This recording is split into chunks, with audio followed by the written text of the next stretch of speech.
Pat Boone here for the folks at Swiss America. Rock-solid foundations are vital in life, in business, and in finance because, in the end, only what we've built on a firm foundation will withstand the storms of life.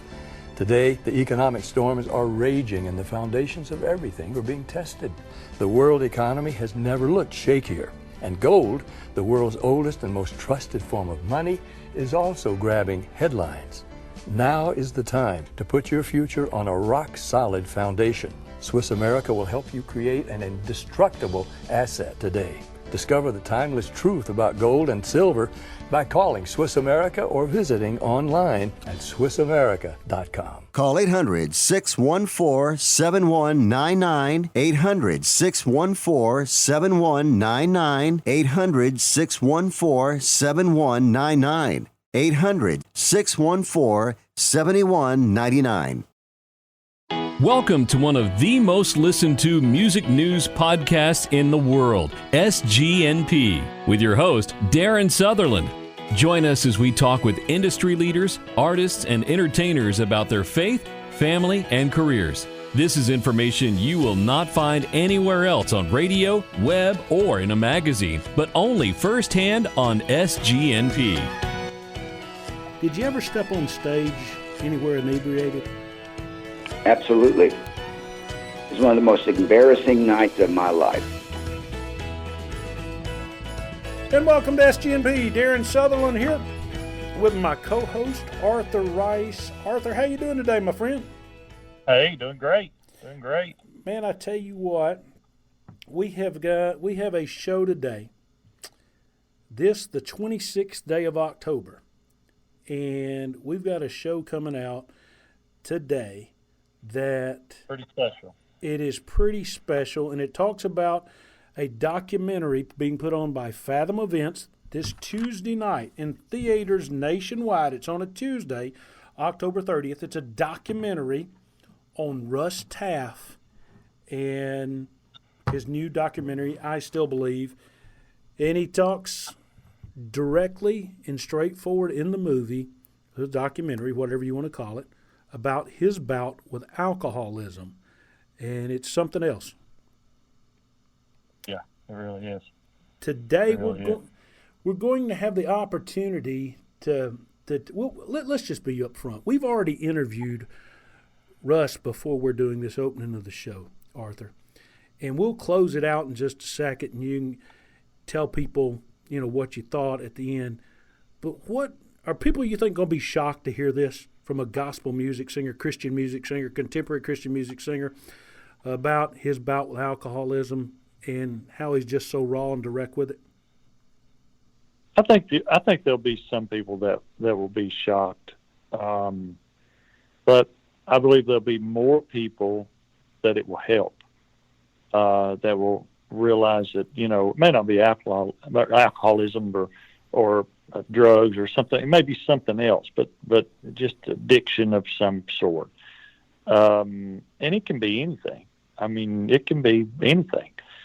And anything short of being addicted to the Lord is an addiction, and we all need we all fight every day. So, and I think it's going to be eye-opening. I think it will help encourage a lot of folks.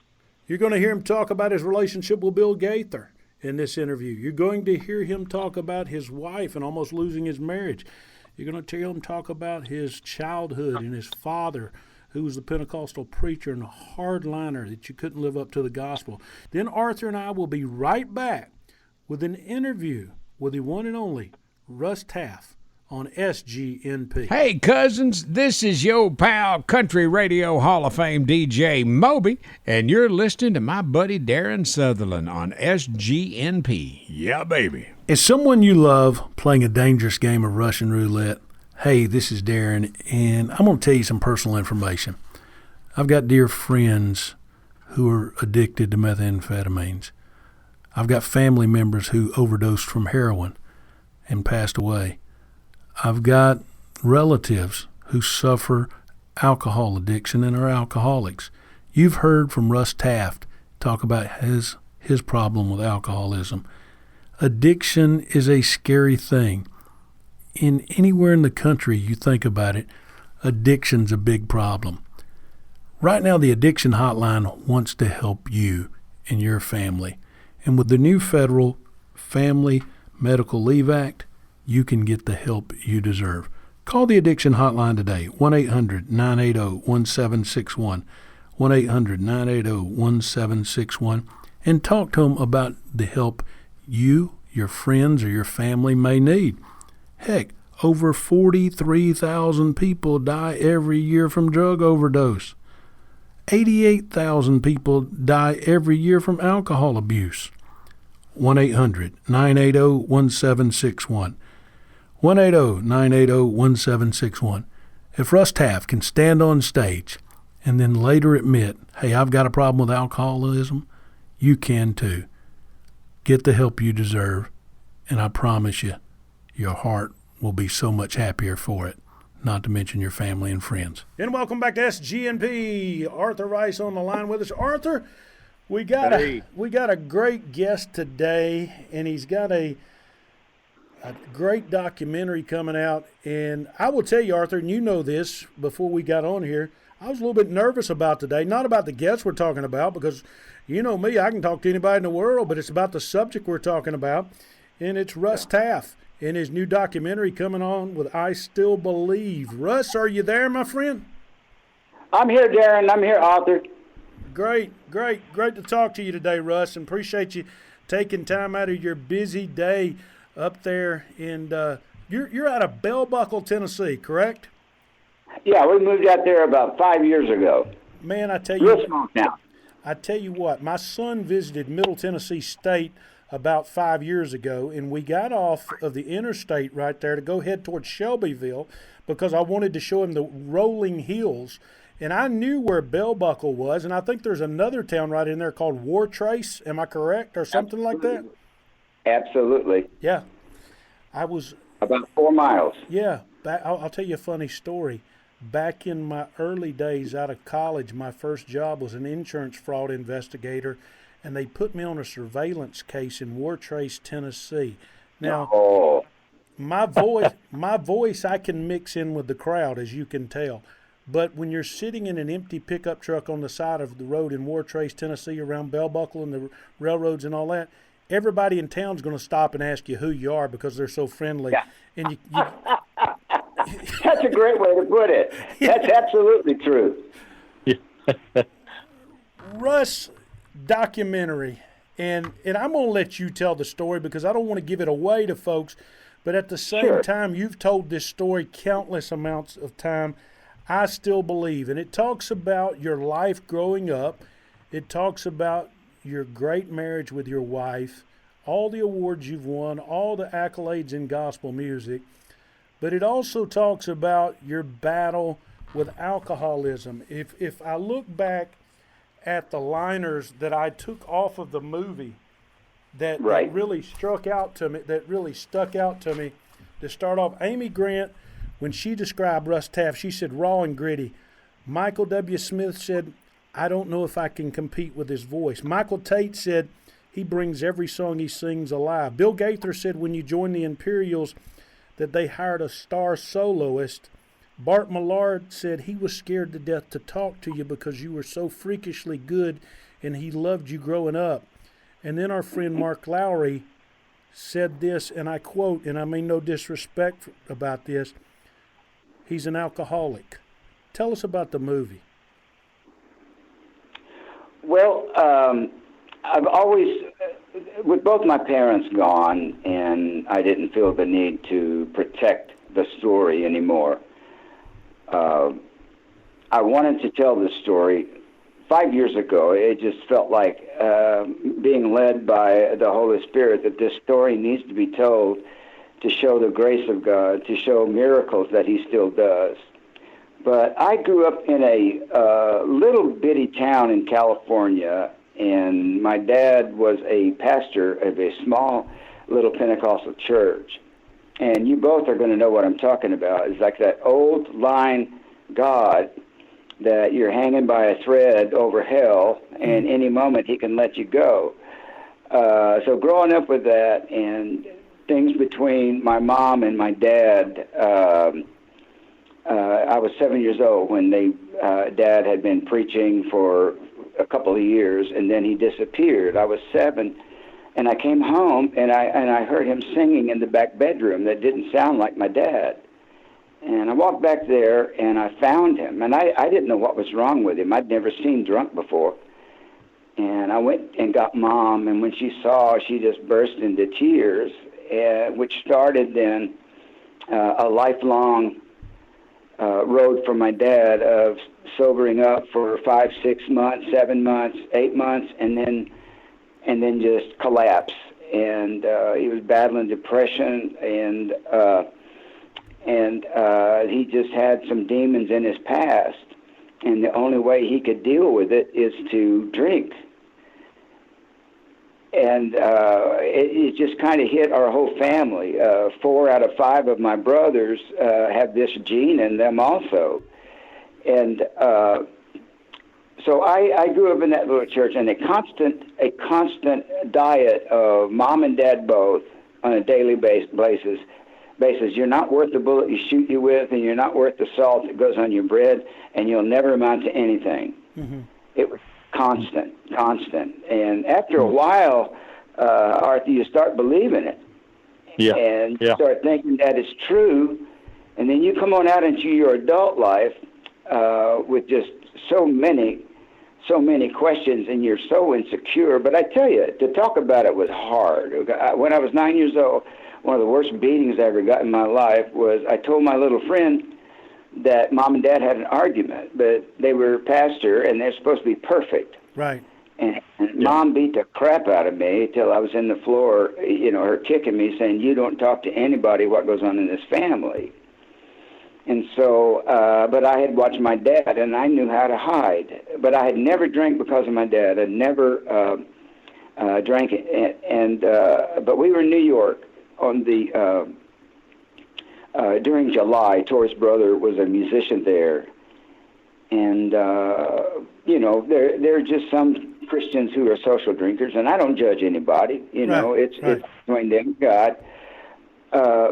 But we were on the 5th floor in July in this apartment building, and it was hot as it could be. And I opened up a refrigerator, and there was a Heineken, and so I thought, well, I'll have this. Other people have it, and immediately, Darren, I started feeling something, and then I had another one, and then I had all 3 of them, and all those voices dissipated. Yeah. The voices of shame, the voices of guilt, the voices of God does not like me. All of those got quiet. And really the next day, I began to praise and worship God, thanking him, I have a way to deal with this. I can just make it quiet. And then that started. You have to have it the next day and the next day, and pretty soon your body is craving it, and you're addicted and you can't stop. And the only way you can deal with life is to drink earlier and earlier in the day to stop the shaking.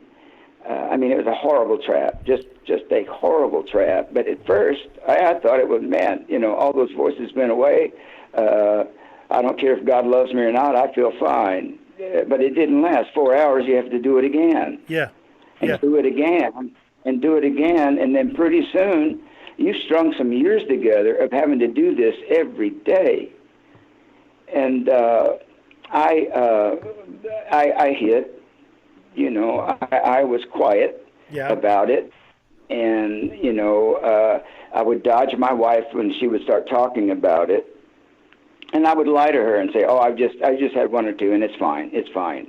When the truth is, I'd had a lot more than that, and it was like I was 2 different people. There was this guy inside me that loved Jesus with all his heart. Yeah.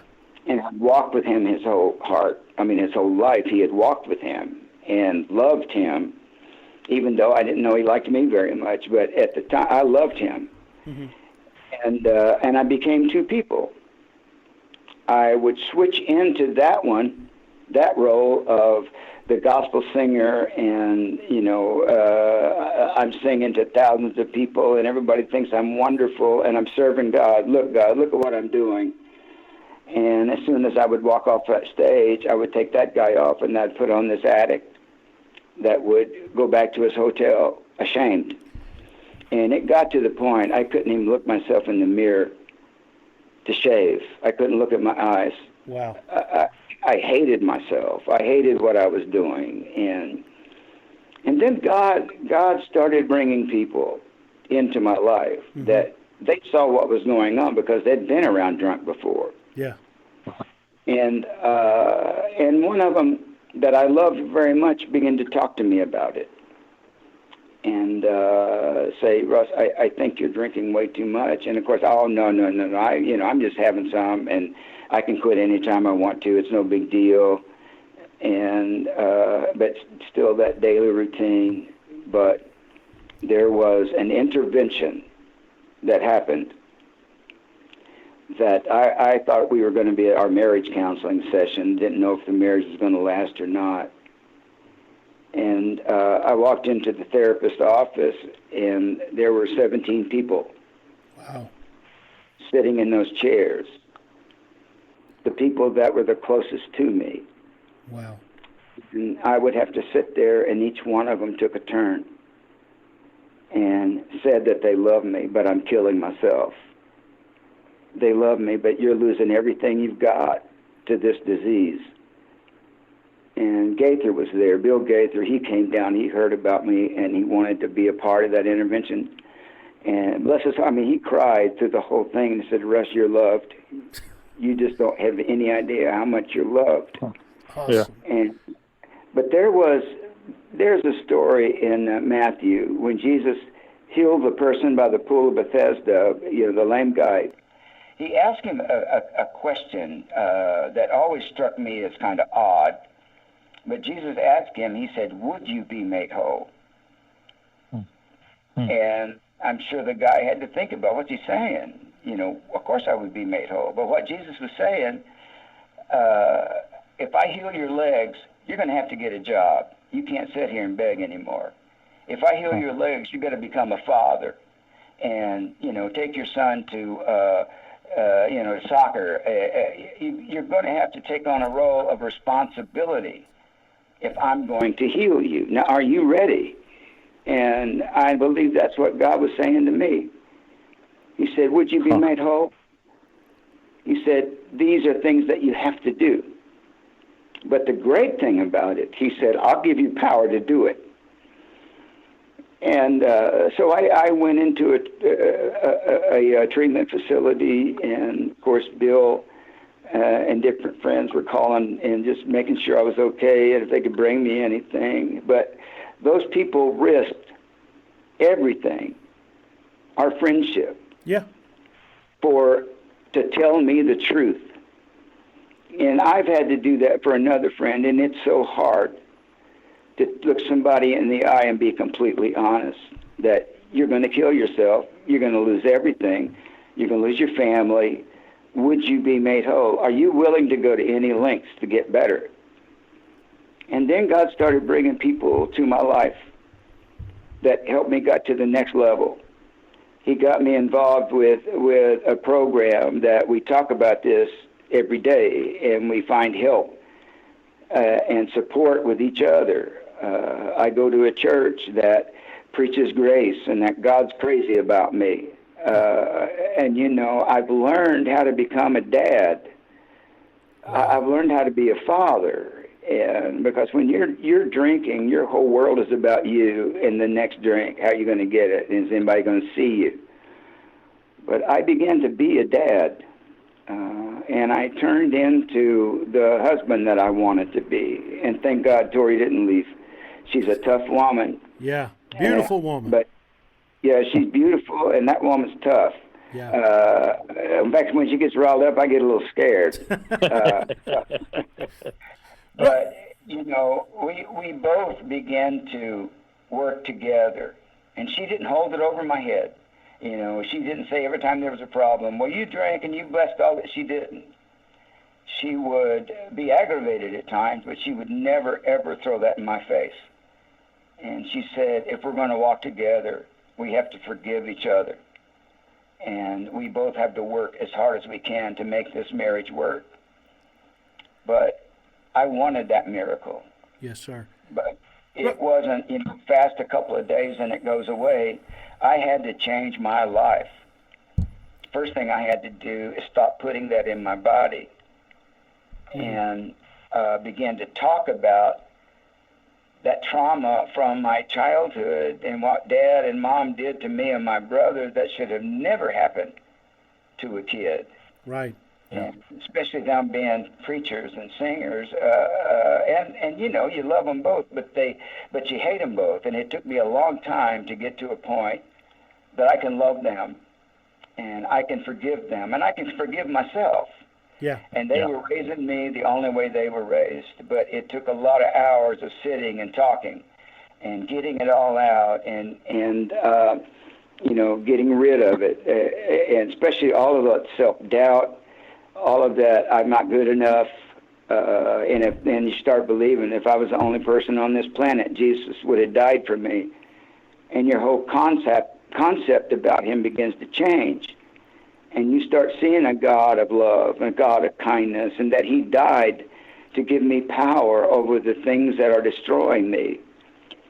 And but it's been a long process, it just didn't happen overnight. But every day I will do something. Every day I will do something to give God the glory for my life, and to ask him every day to keep me sober, and thank him every night, to remind myself every day where I was. And without him, I would not have made it. I wouldn't have. Wow. And so every day it is another day of celebration. It's another gift from God. And I get to enjoy it free and happy and forgiven. But, I think in all of that I was angry at myself because I became my dad. Let me ask you this, Russ. You said this about your dad, that your dad preached a hard gospel that he couldn't live up to, that nobody could live up to.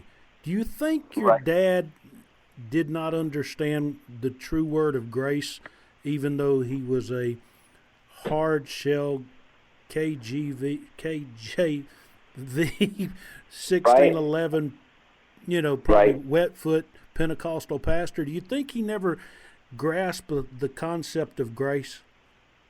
No. And to him, it was the only Jesus he served and believed was God was that Pentecostal God. Because I tried to talk. He died in 1997, and I tried to talk to him 3 different times about grace, but he was terrified to die, and he would make comments to me like, when I see Jesus, I hope my good outweighs my bad, and I'm afraid I'll be weighed in the balance and found wanting. And the God he served, he had his fingers crossed if he'd make it into heaven or not. And I tried to talk to him about grace. I really did. Yeah. But in his mind, and it was so ingrained, it was like talking to Spanish to somebody that doesn't understand it. Right. And so he left this place terrified. But I like to, in my brain, I see him as soon as he crossed over, being embraced by a love he never knew existed, and basking in it, and just letting the love of Christ infiltrate him. Yeah. You travel the country, Russ, and you've been to major places to sing in the largest auditoriums in the country with the Gaither Vocal Band. You've sung all over the place. You've sung in small churches. You've sung in big churches. Being an alcoholic, can you identify with other alcoholics before they even mention it to you when they come to your show or come up and talk to you? Is there a sense, a feel, or something of that nature? I know that's kind of a crazy question, but a lot of times when people go through things, it's almost like a sixth sense that they can recognize that with other folks. And Darren, you can look them right in the eye and you see it. Yeah. You just see it, and you see yourself. And immediately there is this great sympathy and empathy to put my arm around them and say, there's a way out. There's a way out. Jesus can take your life like he did mine and turn it completely around. But you can see it in their eyes because there's shame. There's just shame when they come up to you. And sometimes they won't look you in the face. They look you at your feet and start talking about their problem. But you know it's a miracle that they opened their mouth and even said it out loud. But when you do that, you set yourself up to let Christ in. When you say, I am an alcoholic, I can't manage my own life, I have screwed everything up, and now I need somebody to help me get it right. And I need a God that loves me and that would teach me how to do all these things. Wow. We know in the country music circles it's acceptable for a country artist or a rock artist or blues artist or whatever type of secular music artist to sing a song and be an alcoholic and then get up and say, well, I've done some bad, now I want to sing a gospel song or another type of Christian song, and it's accepted. Do you believe this day and time that Christians are too hard on each other for their sins such as alcoholism and things like that? And do you worry that they're not going to accept you because you've came out and said, look, I sang to you when I was an alcoholic. Now I'm clean. Yeah. Do you ever worry about that? I mean, because, we live in you talked about a legalistic world that I grew up in. Arthur understands it, and he grew up around it. We all know, we're not going to mention them by names, but we all know this goes on in the gospel music world today. From time to time, and you both of y'all could mention names. I'm not asking you to, but what would you say out there, Russ, to the artist, along with the preachers and the people that are fighting this right now, that are hearing your story and saying, you know what, if Russ can sit down in front of Bill Gaither and all his other friends, and he can get his life straight, why can't I? What would you say to those folks? Because they're out there. We know they're out there. The first thing I would say is God's not mad at you. God, he does not hate you. That's not the God that we serve. And I would share my story. I was just as far down as you were, and I didn't think there was hope. But I found hope, and it took years to get sick, and it's taken me some years to get well. But I would say to that person, tell someone, hear yourself tell it to your best friend or your pastor. But when you say it out loud and you recognize you have a problem, then you're setting yourself up to get help.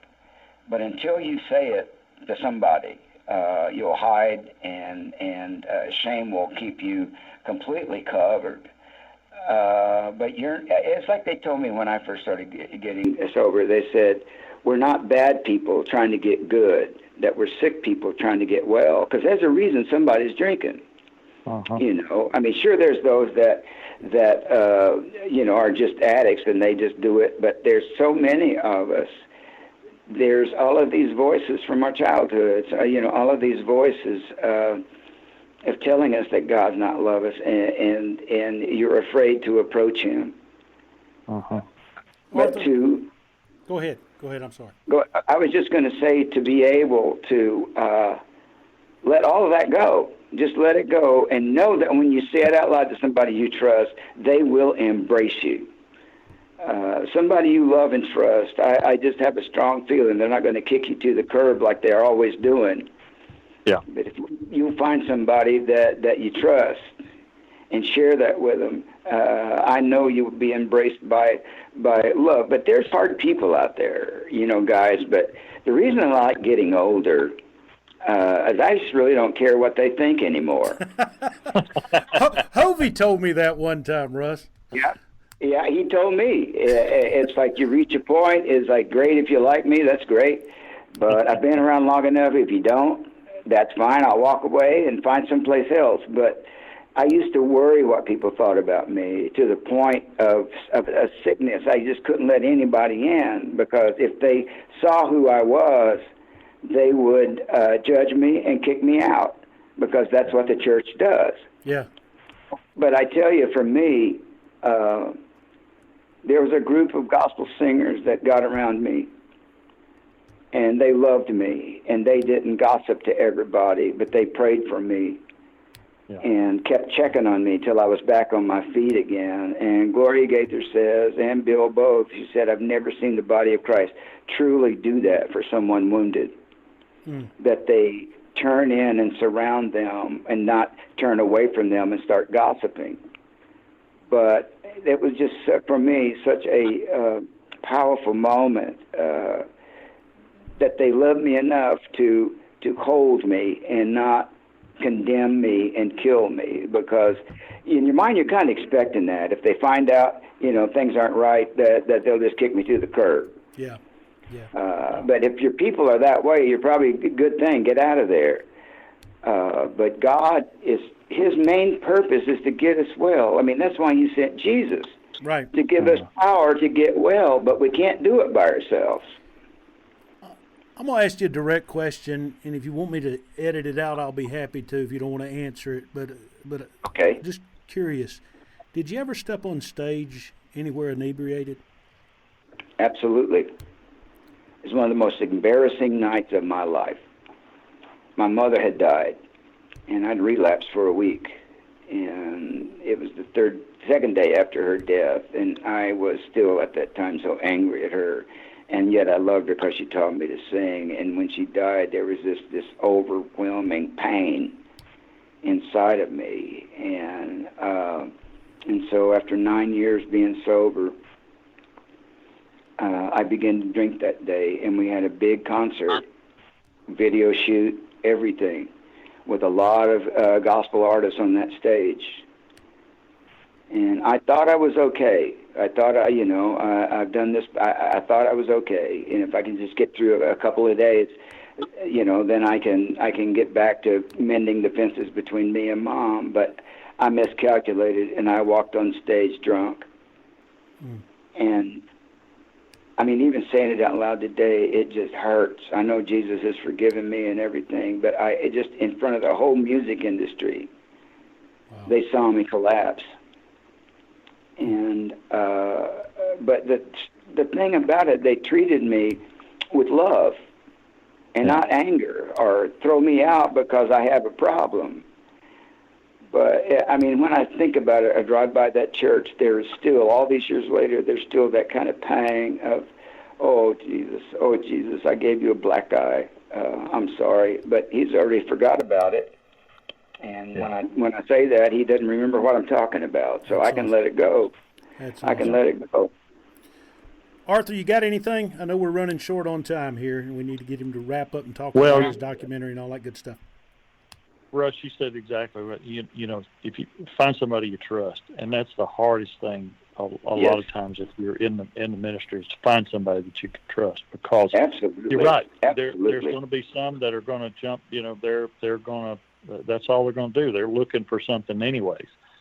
But the thing about it, when you go through this, you find out that there are people that you didn't realize that love you and care about you, and they want you to be well. And that is the great thing about grace, and the great thing that God puts these people in our lives. And man, I tell you, you've always been one of my heroes, and you still are, brother.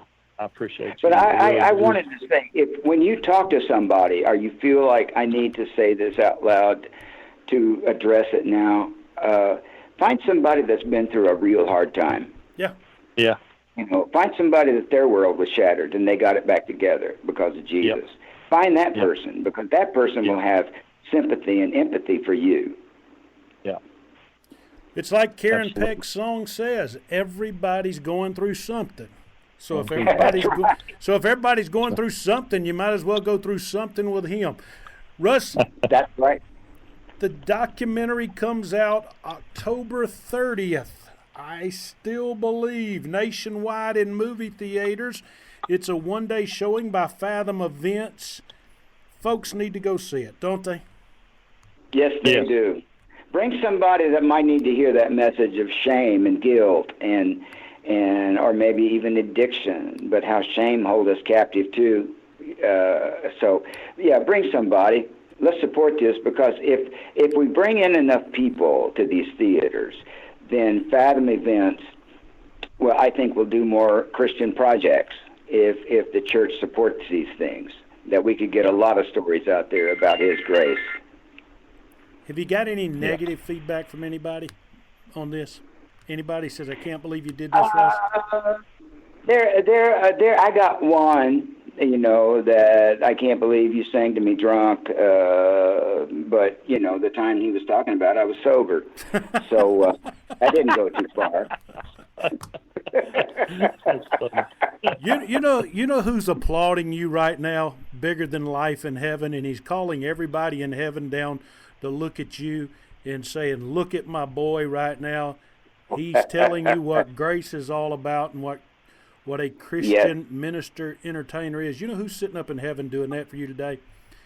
Who's that? The late great J.D. Sumner. Yes, sir. Yes, sir. J.D., without a doubt, was as real as a person could ever be. I guarantee you, in your conversations with him, Russ, with your conversations with him, Arthur, he was always real. He might have been smoking a cigarette, but he was real as can be, okay? And put on airs for anybody. And he's applauding you for stepping up this day and time and thanking you for doing this, my friend. And man. I could sit here and talk to you for 2 hours. I know you've got other things going on and other things to do, but it's been a blessing that you would share from your heart, and I'm sure people's got 1,000 questions about this. And I tell you what, go watch the movie, write Russ a letter. You never know, he may answer it. But, hey, man, it's a great story, Russ, and it's a blessing that we can tell it here on Southern Gospel News Podcast. Yes. Thank you guys so much for being honest about this and doing it for real. Hey. Thank you. You know what, Russ? Me and Arthur always say we're making so much money doing this that we might as well be real. You know what I'm saying? I'm going to use that. I like that. Thank you, my friend. We'll talk to you soon. Arthur, all I'm going to say is, whew. I mean, that's as real as it gets right there, buddy. You know what? I'm going to say this, and I'm going to say this to every gospel singer out there. A couple of weeks back, we had the opportunity to interview the Jordan Family Band. And the Jordan Family Band, Josh says, get out of the box, okay? Taranda Green Bean talked last month to us about anxiety and depression, and she got out of the box. Russ Taff, with that interview right there, Arthur, more than anything else, got out of the box and told... He got out of the box and crushed it. And told the truth. And even admitted, Arthur, to getting on stage inebriated. Yeah. And singing gospel music. Yeah. And something else. And I'm not criticizing the guy at all. It's a blessing to hear his story. Because the bottom line is, I mean, he's healed. God has touched him. He's living a clean life. He's admitting he's still an alcoholic because he has the disease. And he admitted that there's probably a lot of other friends of yours and mine out there that's potentially fighting this hidden disease. Wouldn't you agree? Yeah. Yeah. And, we all have to come to a point to where, we realize that God's enough and that he's big enough to fight our battles and he's big enough to fix everything. And when we come to that point, then we can be healed and we can move forward. What stuck out to you the most, Arthur, about what Russ just told us? He talks about stuff that's really kind of taboo to talk about a lot of times in our industry and in our genre, and especially in church work and any kind of ministry. It's almost taboo to talk about that stuff and to talk, about having a problem, because we're, especially us that are in front of people, we're the ones supposed to have it together. Yeah. We're the ones that's supposed to be perfect. And then when you find out, hey, we're not, that's where the that's where the rubber meets the road right there, buddy. I mean, he just sat and told us, and I keep going over and over it again, and I kind of probably need to just let the folks, they heard it. He keeps going over and says, I was drinking while I was singing gospel music. I was fighting alcoholism. My friends knew it. What I think made me endure myself more to a man like Bill Gaither is when he talked about, he thought he was going to marriage counseling, and he was actually going to a, what they call it? Intervention. And there he got in the room, and 17 friends were there, and one was Bill Gaither. Now, Bill Gaither, folks, let's just face it, he doesn't have to go anywhere. He goes where he wants. He's been blessed in this life monetarily. He's been blessed in this life with fame. He's been blessed in this life spiritually.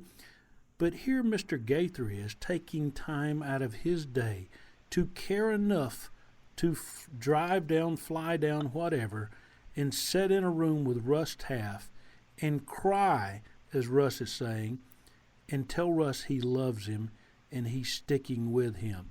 Now, we all see Bill on stage. You know Bill. We've all got the utmost respect for him.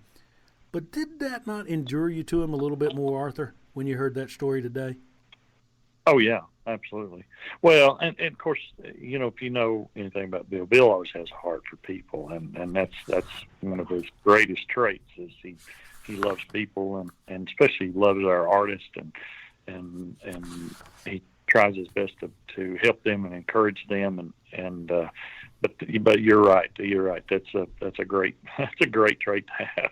I wished I could do that. I really wished I could do that more. Arthur, we're just going to leave it here. We prayed about this a while back, and let me say this as we close out the show. And I don't know if I said this in our opening or when, but today more than ever, usually when we come to do these interviews, I cut up, and I'm looking forward to it because I know we're going to be talking about people's favorite basketball team. What do they do with their kids in their pastime? What do they do here? Where do they go to church? What kind of instruments did they play when they were children? Did they like their home ec teacher? And we have fun questions like that. But today I was a little bit nervous, was I not?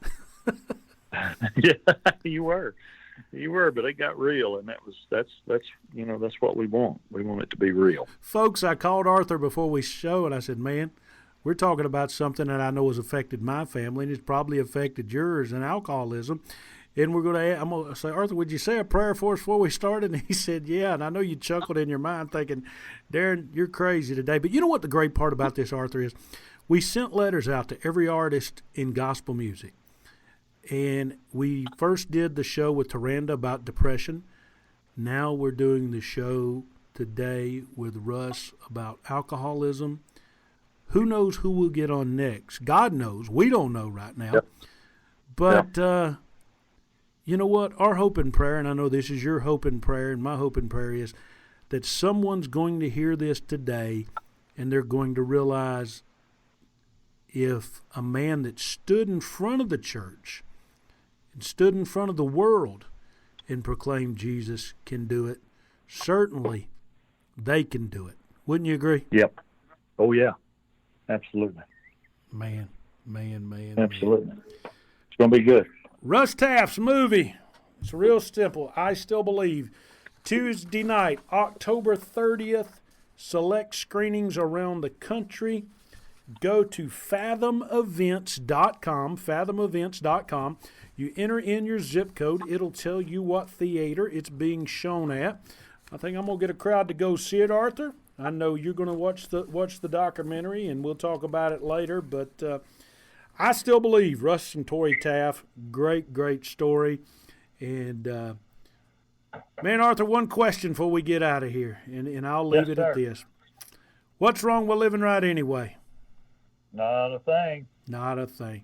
Thank you, my friend. We'll talk to you later. Ever wonder how the credit card companies make their money? Well, think about this. If you owe $25,000 on 5 different credit cards and you make your minimum payments every month, here's what it's going to cost you. Are you sitting down? You'll shell out over $13,000 in additional interest, and it's going to take over 13 years to pay off your original $25,000 balance. That's how they make money. Now it's your turn to fight back by calling the Debt Solutions Network. We'll work on your behalf to reduce your debt. We specialize in credit cards, retail store cards, and medical bills. We promise we can and will reduce your debt. Call right now for a free 15-minute debt analysis. 877-490-1207. 877-490-1207. 877-490-1207.